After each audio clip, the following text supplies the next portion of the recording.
Welcome back. Now we move on to Objective 2B, and we're going to identify basic facts and terms pertaining to Compusec, computer security. We discussed the different classifications of information. Now we're going to discuss how that information needs to be protected when it's at rest, when it's on our devices. So Compusec, computer security, these are implementations of measures to protect information systems, resources, and information. Again, these are our devices on our desktops, those are our printers. So we want to employ countermeasures for the protection of three goals: the confidentiality, integrity, and availability of information. This is collectively known and described as the CIA triad. So when you hear CIA triad, we're referring to confidentiality of information, integrity of information, and the availability of that information. So Compusec includes all measures we use to safeguard information systems and the information contained on them against sabotage, tampering, denial of service, espionage, fraud, misappropriation, misuse, or release to unauthorized personnel. So here we have the CIA triad, as I mentioned: confidentiality, integrity, availability. We're going to discuss the different ways of implementation that we use to ensure these aspects of the CIA triad in the following slides. So the first one we're going to discuss is confidentiality. Confidentiality is ensuring that only authorized persons can access information. We want to keep this information confidential. We don't want just anybody to have access to it. Again, when we're talking information, we're talking all information, but specifically right now we're focused on CUI and classified levels of information. One of the easiest things to do, and it's consistently done throughout the enterprise, is access controls and permissions. Most organizations store information on servers, on cloud devices, because we need to share information. So this type of information that users can access remotely requires certain permissions, and we have to set those permissions correctly. Those permissions ensure that only appropriate users can access those files. Data is kept secure by limiting files through file permissions or using an access control list, an ACL. Another way we can protect information at rest or in storage is to encrypt that files or encrypt that data. So encryption, that term is a generic term used for converting data into some form or unreadable format. We're going to discuss encryption in storage right now as it relates to Compusec. When we get to another chapter, we'll deal with encryption in transit. So there's two different levels of encryption, or two types of encryption we can utilize. Another way we can ensure confidentiality is what's referred to the use of stenography. Stenography is taking and concealing data inside of a graphic file. Basically, I can have a graphic image and I can combine files with that. When you look at when you open up a file explorer, it appears to be a graphic image. You open it up, it is a graphic image, but the file size will be different because there's additional data contained or concealed with it. Next part of the CIA triad is integrity. When we're talking about the integrity of data, we want to ensure that transmitted data has not been altered in transit. We could also look at it hasn't been altered in storage. One of the ways we ensure integrity is the use of hashing.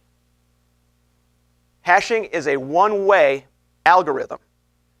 You take that file, you run it through a hash, it generates a result. That hash value can't be reverse engineered. You can't go, as I said, it's a one-way algorithm. You can't solve the equation the other way.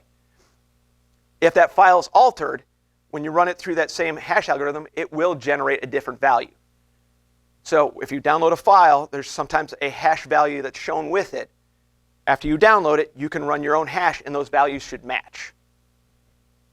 So the receiving system is going to run that data through that same algorithm, check that for that matching hash value. If they match, we know that the integrity of that data is good. We know it's not been changed. Another way we ensure integrity is through use of digital signatures. Digital signatures sign a message with the sender's private key, and this proves it's from the sender. For the Air Force perspective, we all have a common access card, and that contains these digital signatures and these digital certificates. When you digitally sign a document, it pulls that certificate off of your common access card. You're also required to type in a PIN, which would be something you know. So we've got two-factor authentication. So if there's a document with a digital signature, it came from a card that you possess and was validated with a PIN that only you know. So therefore, we can say if it has your digital signature, it was you that signed it. And in most cases, a digital signature is just as valid and just as legally binding as a wet pen and ink signature. And finally, we also use digital certificates. These are electronic files used to transport encryption and signature keys. You see digital certificates in use commonly in the Air Force email system. So as I referred to in the digital signatures, because it was something you own, the common access card, and something you know, which is your PIN number, we have two-factor authentication, that provides us with non-repudiation. Non-repudiation is the concept of ensuring that someone cannot dispute that they sent that message. And it's implemented through the use of those digital signatures, or it's referred to as auditing.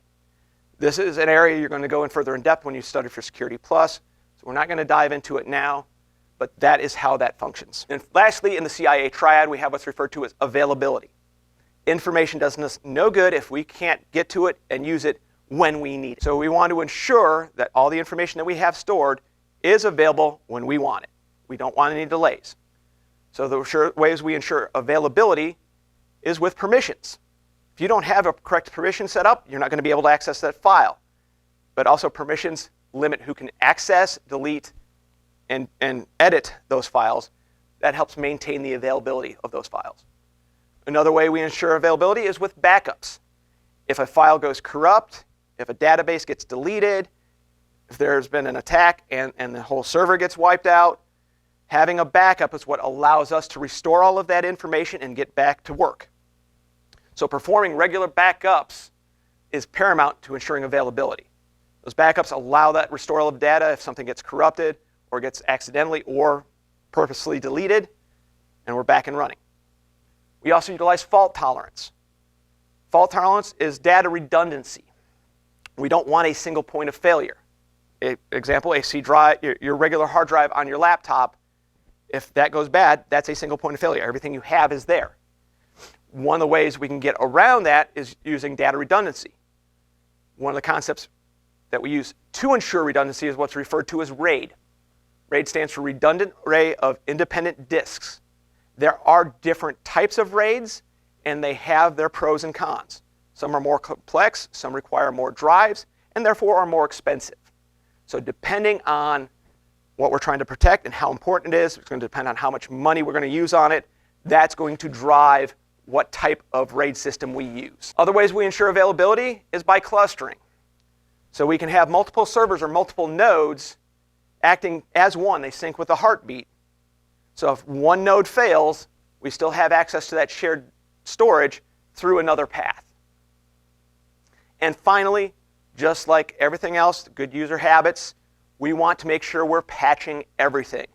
We want to reduce those vulnerabilities and chances for attacks on our operating systems, our files, our folders, our applications. So making sure that we're patching and updating all of our software is very important to ensure availability. And like I said, these are computers, these are devices. So what are some threats and vulnerabilities that we expect to see as it relates to those devices? So some computer threats and vulnerabilities is unauthorized access, malicious logic, and finally, fraud, waste, and abuse. First one, unauthorized access, is typically what you think of when you think of a hack. It's an unauthorized person trying to gain access to computer hardware, software, or the information contained on that device. If they were to gain that access, that's going to be a failure of computer security. Unauthorized access can happen remotely. Again, when you think hacker, you're thinking somebody remoting into a device and doing whatever they need to do to gain access. Another way unauthorized access can occur is covertly. Penetration testers do this consistently. This is one of their tests. Can I physically gain access to a system? Can I get there and get to a device? They'll pose as a technician. And if they have a USB drive, they can plug it into that system. They have gained physical access through covert means, pretending to be somebody that they're not. One of the best ways that we can prevent unauthorized access is through password protection. We want to ensure that our passwords are updated, our passwords are complex, our passwords are single use only, and we don't want to write them down. Physical penetration testers are very good at looking around desks, looking under keyboards, mice, behind monitors, in desk drawers, looking for wherever that person wrote those passwords down. So password protection means physically protecting them as well. Malicious logic is another vulnerability for computer security. Malicious logic, also known as malware or malicious code, these are viruses and codes that are written to intentionally cause problems, intentionally cause damage to computers. Different types of malicious logic or malware we might see are viruses, spyware, steelware, etc. Again, you'll go a little bit more in depth in later units here and in Security Plus. Finally, we have fraud, waste, and abuse. Fraud, waste, and abuse is defined as an intentional deception to unlawfully deprive the United States Air Force of something of value, or for an individual to secure an unentitled benefit. So examples include unauthorized printing would be an example. Printing anything for personal use, you're using government resources. You're using printer paper, you're using ink and toner, and you're using your time. The government is paying you for it, so that you're wasting the Air Force's money.